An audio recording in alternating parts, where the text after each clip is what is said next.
Hey, welcome to On the Clock, a collaboration between the Pack Day Podcast and the Draft Fellows. I'm Andrew Mertig. That is Kyle Fellows. Together we are the Draft Fellows, and leading up to the draft, we'll be doing a series that covers picks 1 through 32, each team's biggest need and who they should be considering at their selection.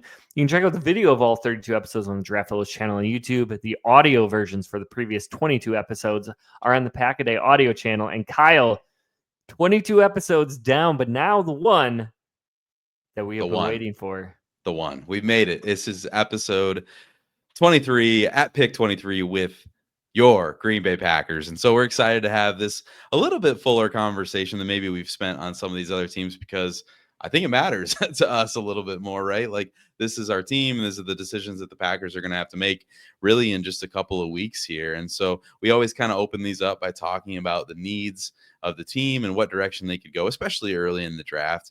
And for the Packers, the needs are kind of laid out for us, right? It's wide receiver, edge, corner, and defensive line. And I feel like the Packers need at wide receiver has kind of been talked about ad nauseum. Like, at this point, there was all the talk about T. Higgins coming to Green Bay and DK Metcalf, like getting him in on a trade, even bringing Devontae Adams home. Like, we talked about all this, and it seems like none of those options were really ever very realistic, right? We didn't even get a lot of those drops of like, well, the Packers were in on it, and then it just like fell apart. Like, it just seemed like those were not the directions that the Packers were really, really pursuing super hard. So Green Bay has a couple of choices at this point in the conversation, right? They can double down on the guys that they currently have in the locker room, expect some development, and then sprinkle in some later round talent to kind of compete for snaps, or that kind of route. Or they can get aggressive and break some pretty strong tendencies and Packers traditions at this point and take a wide receiver early in the draft. So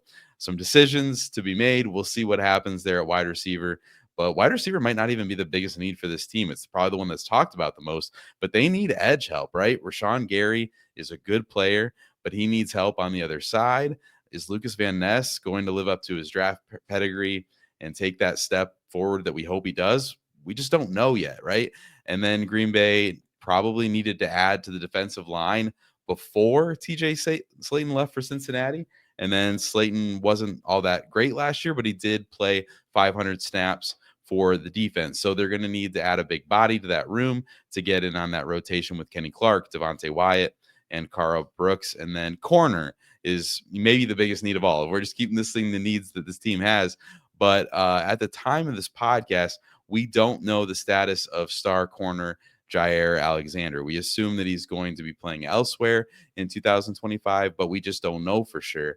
And that leaves Keyshawn Nixon, Valentine, and free agent pickup Nate Hobbs as your starting three corners in some kind of combination, right? And then we can talk about, is it Kalen King's season? Like, does he step up? Do we bring back Kevin King? Right? Like, no, we don't know at this point what the plan is completely at corner, but corner is going to be a need and a priority for this team some point in the draft, even if it's just depth in those middle rounds. But I don't think anyone would be shocked if they went with a corner even at 23 in the first round.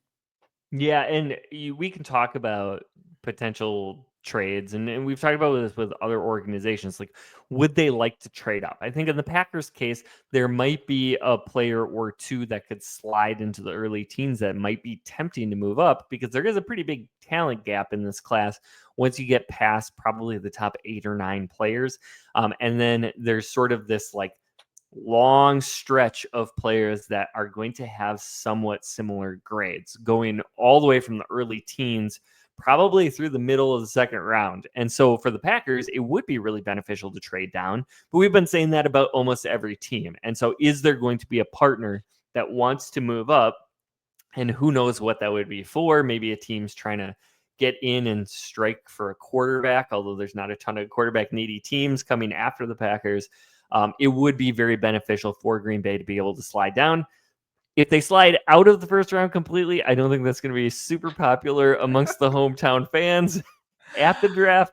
But I do think organizationally that would be a good move. But if they stick at pick 23, I think some players that could be realistic targets, if you're talking about the wide receiver need, Tetairoa McMillan from Arizona could slide this far, Matthew Golden from Texas, Emeka Ibuka from Ohio State, or dare I bring up Stanford's Alec Iomanor, Kyle. No, I didn't put him no. on the script because it angers you.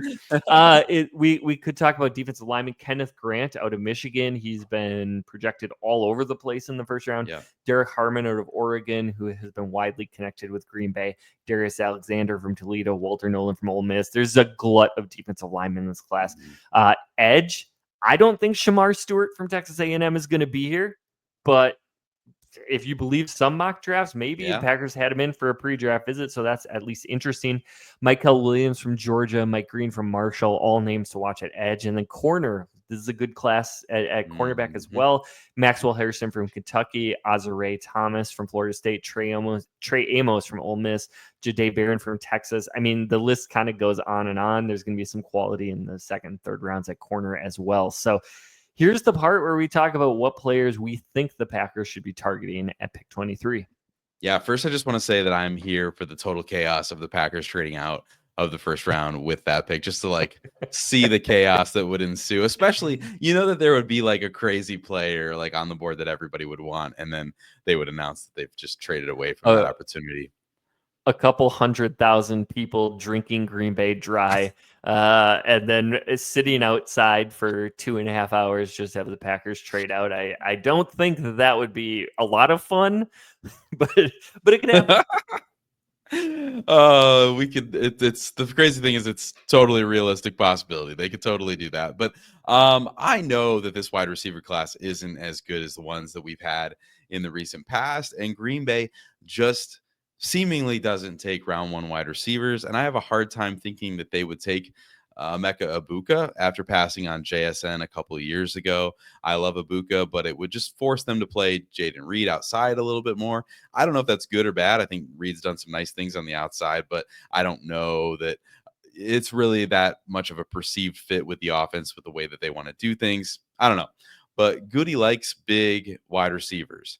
And I think that T-Mac might be intriguing if he were to fall to 23, right? McMillan is my wide receiver 3, but I still really, really like him. He's just kind of a less stiff Drake London kind of a player, and the movement skills at his size are very, very interesting. I think that I can see them liking that profile a whole heck of a lot. And then Matthew Golden is my guy. I love him. I'm not sure if he's what Green Bay would look for, but he would bring a nice combo of speed and route running to the offense. At the end of the day, though, I think they probably pass on the wide receiver like we probably should expect and take someone on the defensive line. I think Derek Harmon makes a ton of sense for them, or a Kenneth Grant. If he were to fall that far, I think that would be a home run. But I also think that there is a group of edge rushers that might be really hard to pass up. And as many of them as there are, it just feels like one of these guys is going to slip down into that 23 range. It might be tempting, right? Mike Green, we know he just ran an insane 3-cone time.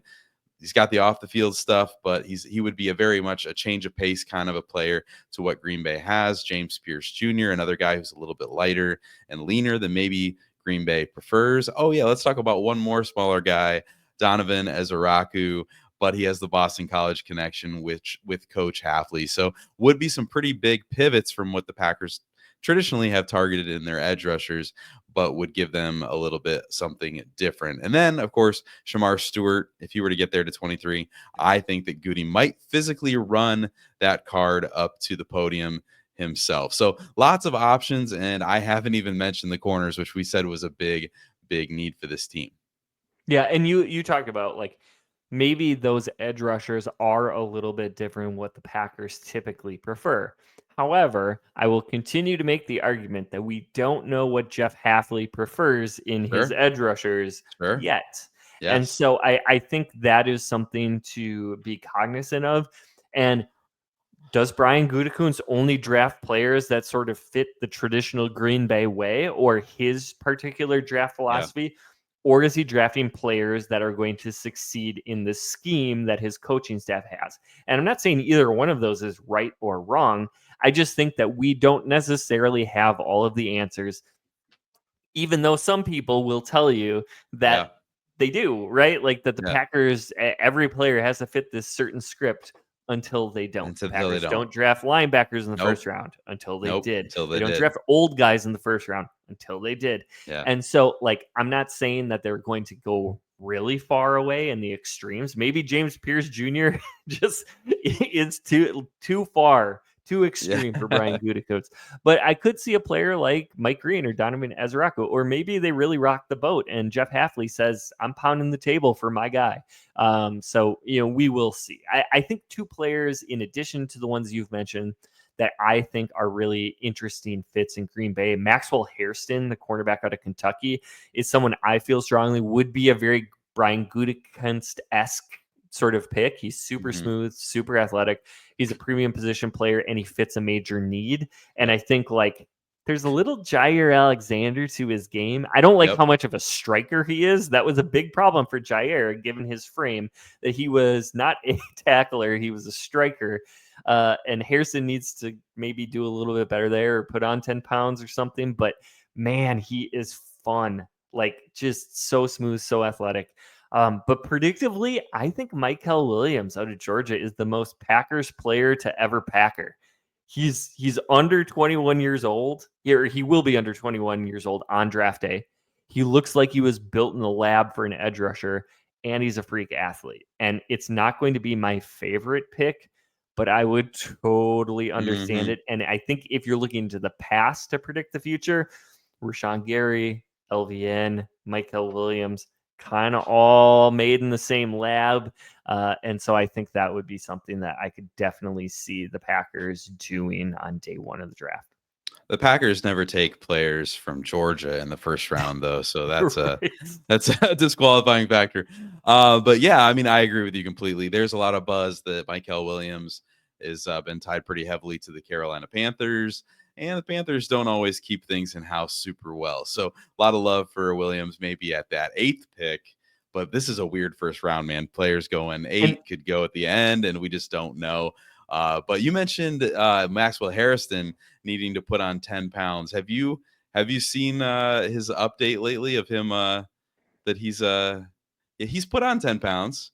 He tweeted out that he's up to 193 pounds. He was 183 at the combine. And so I was just thinking he probably should just pass that information straight to Brian Gutekunst, because that 10 pounds, the man's been eating his PB&J. So that may put him into the Packers consideration there. It'll be interesting to see how he carries those 10 pounds, because he might only run a 4.38 now instead of sub 4.3. Because we cut weight to run, and now we're back on the sandwiches. But no, I think both of those players make a ton of sense for the Packers. And the crazy thing about this draft is it feels like there are legitimately a dozen different directions that the Packers could go with it, and maybe even more than in years past. I feel like that there's a dozen different players that the Packers could pick that would be good picks, which means that they'll pick somebody else that I don't like all that much. But it's going to be fun that no matter what the Packers do. And the good news is we are closing in on the 2025 NFL draft. So thanks for joining us for this conversation about what the Packers might do when they are on the clock. Make sure you like and subscribe to the show, and stick with us as we preview all 32 teams in this series leading up to the 2025 NFL draft. From the draft room to the gridiron, the Draft Fellows have got you covered. Until next time, stay tuned and stay in the game.